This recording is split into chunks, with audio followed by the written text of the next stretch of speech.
Hii ni Maisha Kamili, tutakufungulia Biblia uyaone maisha. Karibu sana ndugu mtazamaji, tuko katika somo la kwanza la robo ya kwanza 2026. Tuaujiwa bali hatuachwi. Ya tuko tunaangalia namna gani ambavyo tunaweza tukafurahia katika ufungwa, namna gani tunafurahia katika vifungo vyetu hivi. Leo Paulo katika vifungo. Basi kabla ya kuanza tupate ombi. Tunakushukuru Mungu wetu wa mbinguni kwa namna ambavyo unakuja nasi. Amen. Baba, tunaudhiwa lakini hujai kutuacha. Neno la faraja kabisa ambalo tunataka tubebe tuone namna gani ambavyo hata katika vifungo bado tunaweza tukakushukuru wewe, tukakusifu jina lako, tunatukuza. Ni katika jina la Yesu Kristo tunaomba na kuamini. Amen. Amina. Wakati unafungua Korintho wa pili ni moja kati ya aya ninazozipenda sana. Korintho wa pili.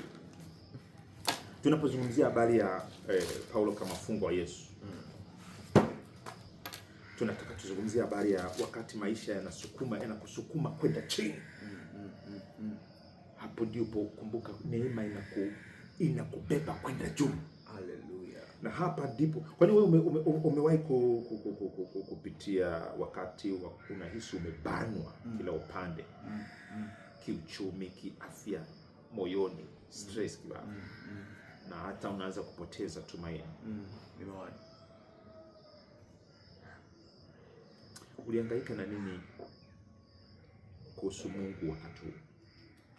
Ulihangaika na nini kuhusu Mungu wakati huo? Wewe Mungu hakuwa tatizo wakati huo? Hakuwa tatizo. Au kuhangaika naye? Nilihangaika naye katika kumdai ahadi zake. Sio kwa nini umeharusu? Sio kwa nini umeharusu. Basi twende kwa Paulo katika Timotheo wa Korintho wa pili sura ya 4 mstari wa 7 mpaka 12. Hebu tumsikie jinsi anavyoelezea alipokuwa amebanwa na jinsi anavyokiri neema ya Mungu isiyoweza kumwachia. Lakini tuna hazina hii katika vyombo vya udongo, ili adhama kuu ya uwezo iwe ya Mungu, wala si kutoka kwetu. Pande zote twadhikika, bali hatusongwi. Twaona shaka, bali hatukati tamaa. Twaudhiwa, bali hatuachwi. Twatupwa chini, bali hatuangamizwi. Siku zote twachukua katika mwili wetu kuuawa kwake Yesu, ili uzima wa Yesu nao udhihirishwe katika miili yetu. Kwa maana sisi tulio hai siku zote twatolewa tufe kwa ajili ya Yesu, ili uzima wa Yesu nao udhihirishwe katika miili yetu, ipatikanayo na mauti. Basi hapo mauti hufanya kazi ndani yetu, bali uzima ndani yenu. Amina. Paulo alibanwa, alikuwa na bana. Umeona uzoefu wake pale, anapikika.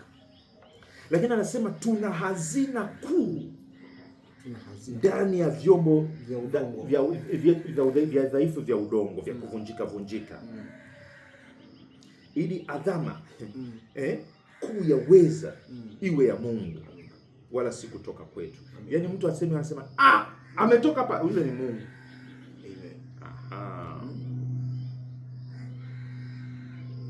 Umekamilika? Hapana. Kuna mtu mmoja anasema hujafa, hujaumbika.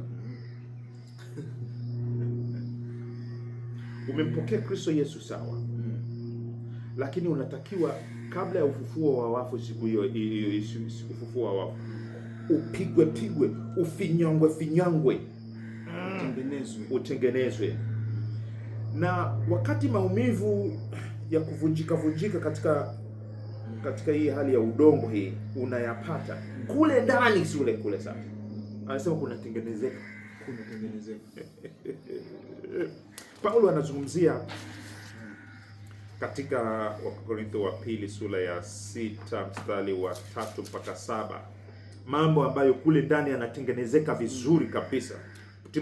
Wakorintho wa pili 6 mstari wa 3 mpaka 7.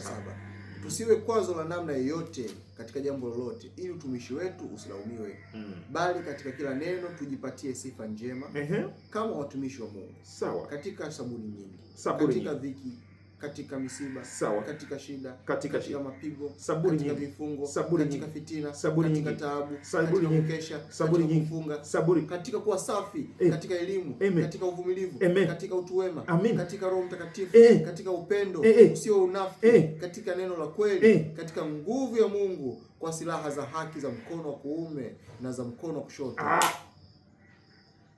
Haleluya. Kuna mambo yanambeba Paulo.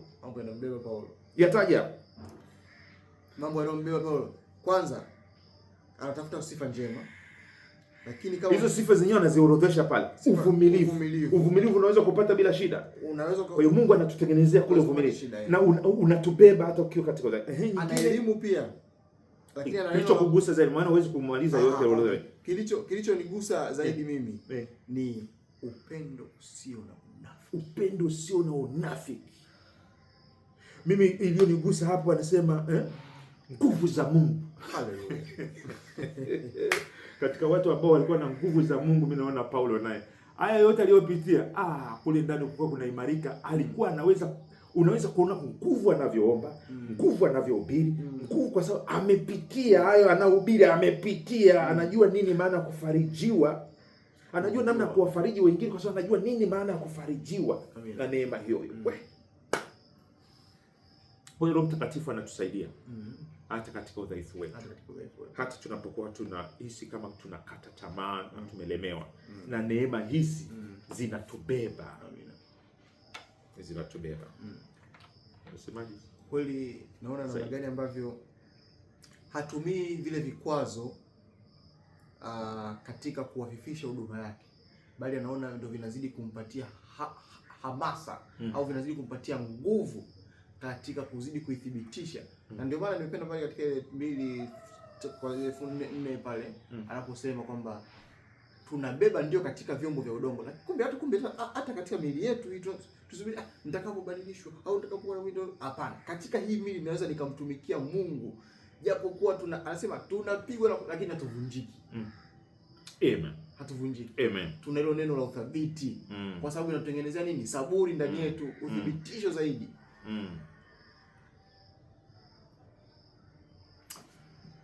Hebu rafiki yangu, hebu niambie, una udhaifu? Unahisi unyonge na udhaifu mahali fulani? Unaweza kuainisha wewe ni dhaifu sana kwenye eneo gani hasa? Au unakabiliwa na changamoto gani hasa? Unaweza ukamwomba Bwana pamoja nasi sasa kwamba Bwana, sasa nataka uonyeshe hazina yako katika chombo hiki mahali hapa. Nataka nione neema yako. Aidha nipe uvumilivu hapa, au nipe uchaji Mungu hapa, au nipe nguvu hapa, au nipe katika hicho unachokihitaji. Tuombe. Baba yetu wa mbinguni, tunakushukuru kwa kuwa umetupa fursa ya kukuona katika unyonge, uweza wako katika unyonge wetu. Mtoto wako anapokiri udhaifu wake sasa, anapokiri neema yako sasa, kamjaze sawa sawa na ukarimu wa pendo lako. Mpaka kesho ndivyo tunavyoomba kwa jina la Yesu. Amen. Amina. Asante sana ndugu mtazamaji na mfuatiliaji, tumefika tamati somo la Jumatatu leo Paulo katika vifungo. Mimi ni Alan Rubinza na mimi ni Neno Soma Kalindile. Kesho tunaangalia somo la Jumanne linalosema Paulo huko Filipi. Karibu sana.